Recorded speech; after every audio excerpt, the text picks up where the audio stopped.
Greetings all, it's Blue Knight, and welcome back to Sly 3, Honor Among Thieves.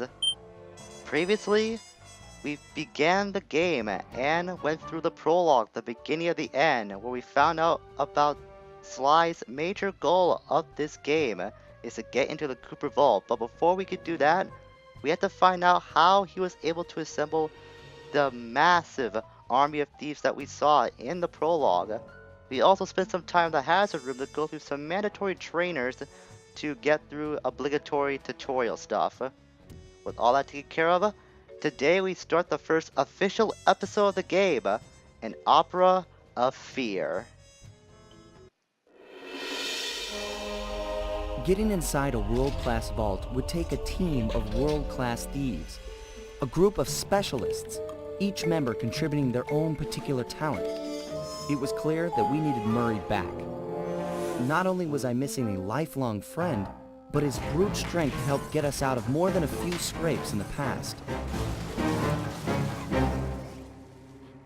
When Bentley was injured during the whole clockwork affair, Murray blamed himself, eventually leaving the team. We tried to console him, but going out on his own was something he needed to do. He said he wanted to find his spiritual center. We got word that Murray ended up in the Australian outback, where he studied a mystic art called the Dreamtime from an Aboriginal guru. From all accounts, things went pretty well, and his teacher even sent him on a walkabout to locations all over the globe to complete the training. Latest reports have cited Murray in beautiful Venice, Italy, but what he's doing there is a mystery. I just hope he steers clear of the local mob boss, Octavio. Growing up, this guy used to be a real celebrity in the neighborhood. Everyone loved to hear him sing opera and said he was destined to be the next great tenor. But just as his career started to take off, musical tastes changed. Suddenly, it was all about rock music, and no one wanted to listen to opera anymore. He held on to a few fans, and it was these mobsters that took him into the business. Heading onto this guy's turf was dangerous, but worth it for a chance to make things right with Murray.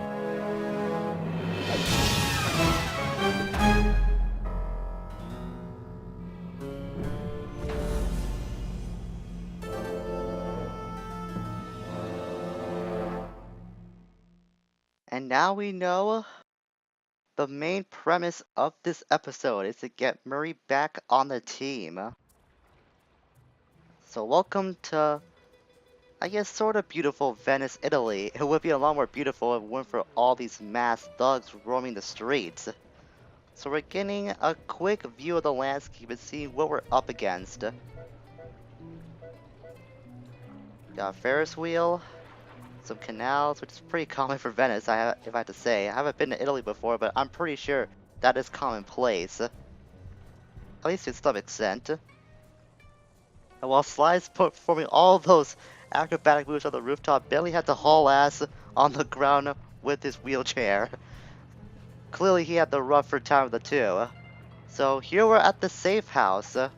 We can select between Sly and this computer. As we progress through each episode, we'll gain the ability to play as more characters. In this case, after we're done with what Sly has lined up for him, we can play as Bentley. But for now, we have to play as Sly because we need to get some reconnaissance on what's going on in the area. We can also select this computer to access ThiefNet, which takes us to this online shop. This is where you'll be able to purchase these gadgets that you can use on the field. We clearly don't have enough to purchase one of these right now, but after some time we will be able to acquire one of them. For the time being, let's see what Sly has lined up for him. It might be just me, but Sly looks kinda derpy from this angle. I've never recognized it before, but the way his eyes are eyeing the camera, it looks really, really weird. Given Murray's criminal past, it seems logical to start our search at the local police station. If he's not already in custody, the cops are sure to have leads on all the crooks in Venice. So another quick thing about pinging from last episode we learned about, or at least something new we can learn from on the field, is that when you do ping, you'll see a quick title displaying above the marker. For our case, it's Police HQ. This is pretty much the job title. That massive dome marks the Venetian police station. Cops around here really like to make an impression. I'm afraid it's a losing battle. Don Octavio runs the show in this neighborhood. It's his security forces patrolling the streets, not the cops. Noted. Huh. Looks like I found my way inside. Well, that dome is covered in glazed tile. There's no way to climb up there. Oh, come on, pal. There's always a way. So we know the way over there, so we'll make our quick route over to the roof of the station and proceed from there. Now, I discovered recently that there's a comic book that details what goes on between slides 2 and 3. We just had a quick, I guess, synopsis about what happened in between those games, but the comic goes into a little more detail about it. I say that because you really don't learn a whole lot outside of what the game shows you in the prologue cutscene. It's basically showing how Murray blamed himself for what happened to Bentley from last game, and how that affected his performance, and how Sly was able to meet with McSweeney and learn about the Cooper Vault. Other than that, not much to look into, but it's worth for a quick read if you're really interested in like the lore of Sly Cooper and this world. It is online, available online, and you can find it, I say, in the Sly Cooper wiki. That's probably the best and quickest place for you to find those comic books, or at least just the one. Nice climbing, partner. I've got the blueprints to the vent system in front of me. I should be able to guide you to the jail cell.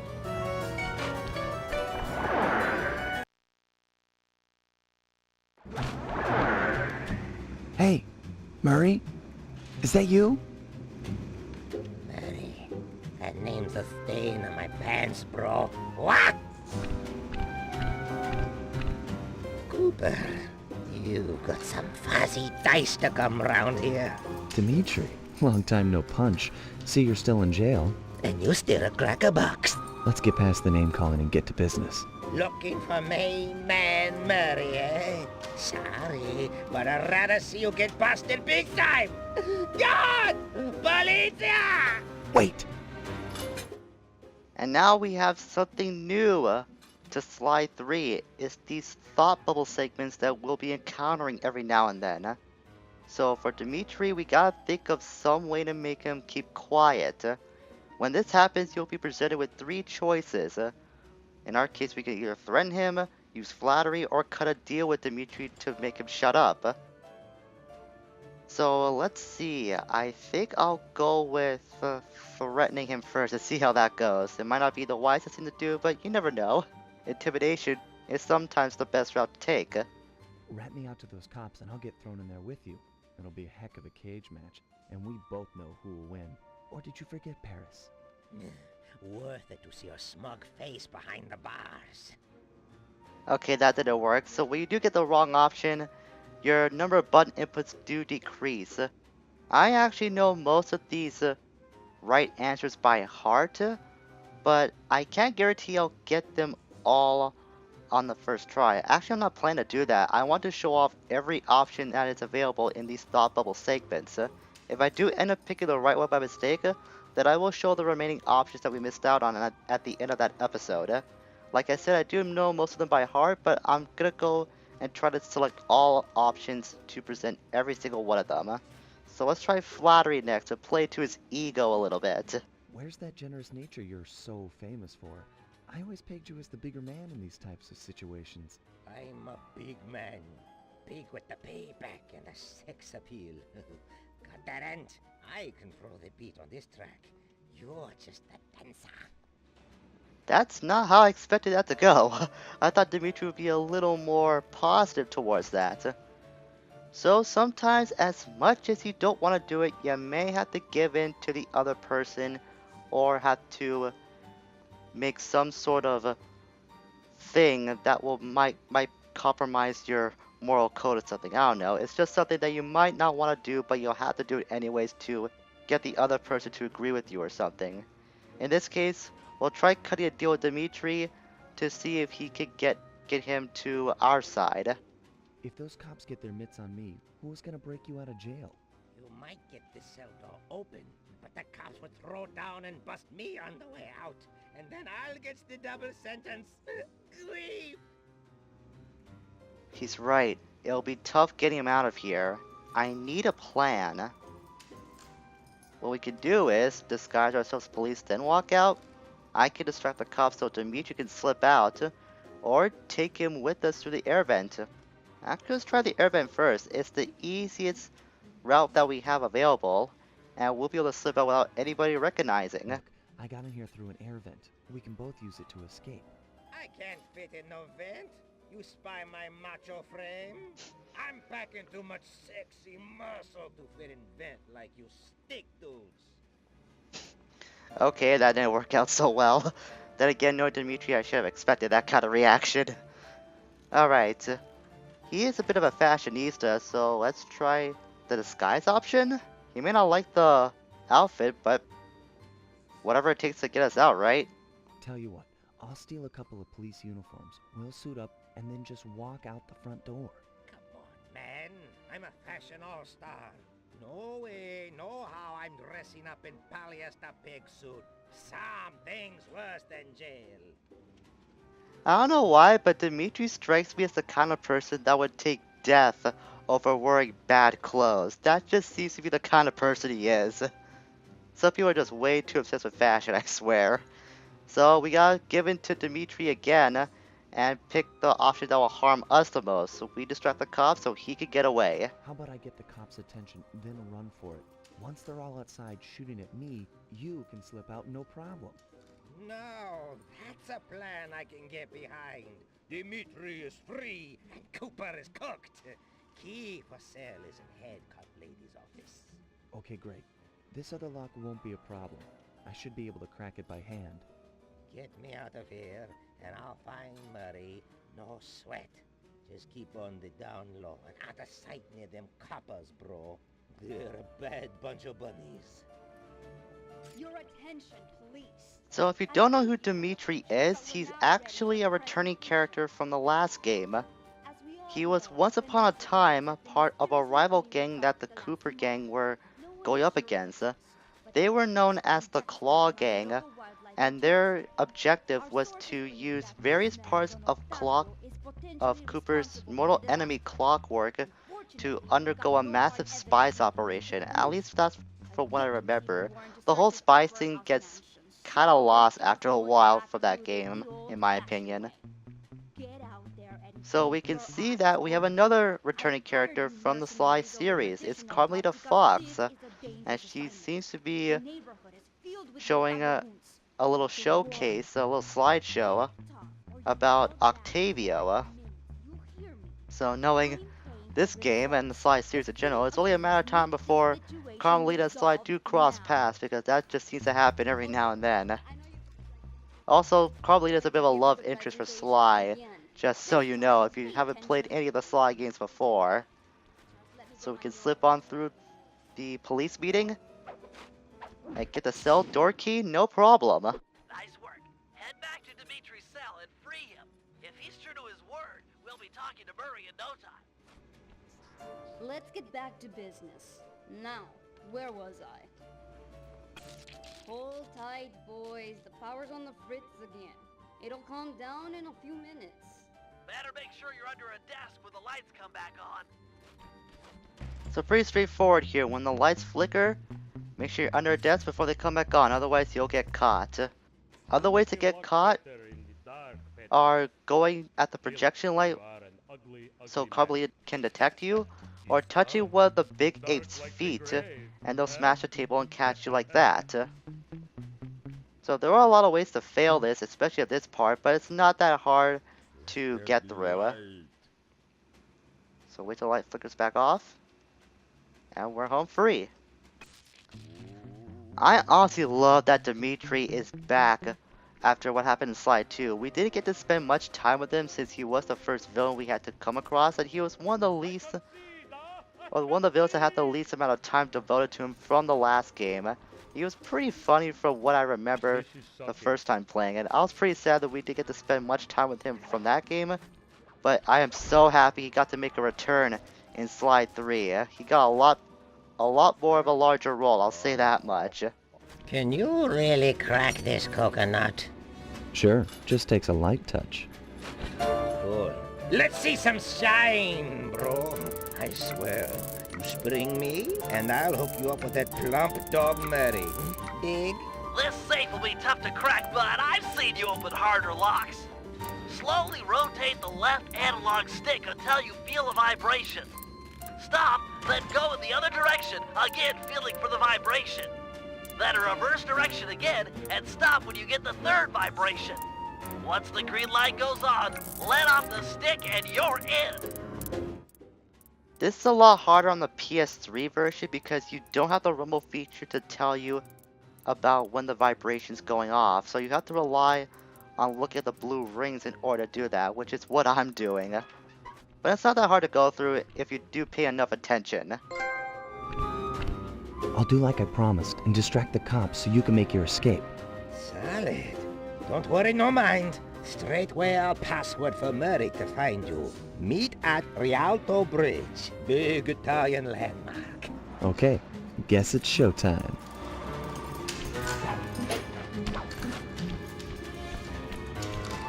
Hello, assorted meatheads. And lady. Anyone feel like some exercise? Cooper! Grab him, man! And I'm out.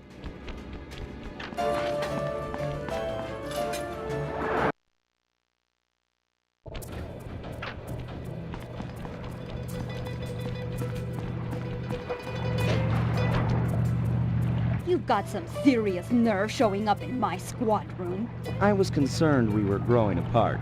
Then let's spend some quality time together in my interrogation cell. So forward. What happened to the demure girl I used to know? She grew up and stopped taking grief from guys like you. Guys like me?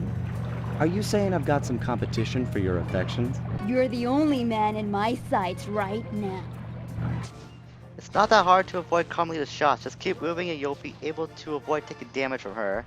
Just gotta get to the other side of this canal and we'll be able to escape her. I forgot to mention this when we were back at the station, but the lighting in Dimitri's cell was supposed to be a lot darker. It was in the PS2 version, making for a surprise reveal. That was supposed to be the case here. But because of the different lighting rendering technology that the collection version has on the PS3, the lighting in Dimitri's cell is a lot brighter. So the surprise reveal is pretty much ruined because of that. So if you want to be surprised that Dimitri was back in the game for the first time that you're playing this, I recommend playing the PS2 version of this mission. Greetings, old Inspector Fox! Man, you're in it again! Hope that manhole works both ways. That's right! Hide in the sewers like the rat you are! Thanks for the quick escape. I owe you one. Again. Of course, Searcher. We are all in need of peace. You're really whole hog on this Dreamtime stuff, huh? My mind is clear, like the woodland after a forest fire. Listen, Murray, we need you back on the team. That thing with Bentley, it wasn't your fault. He doesn't blame you for the wheelchair. Sorry, Sly. I walk a different path. My guru, in his wisdom, told me to lose myself and not return until the black water ran pure. So here I stay. You sure he didn't tell you to get lost and not come back until you cleaned out the water filter? Come on, I'm on a real spirit quest here. Sorry. Tell me everything. I've missed you, pal. Well, it's a long and awesome story. You got any gum?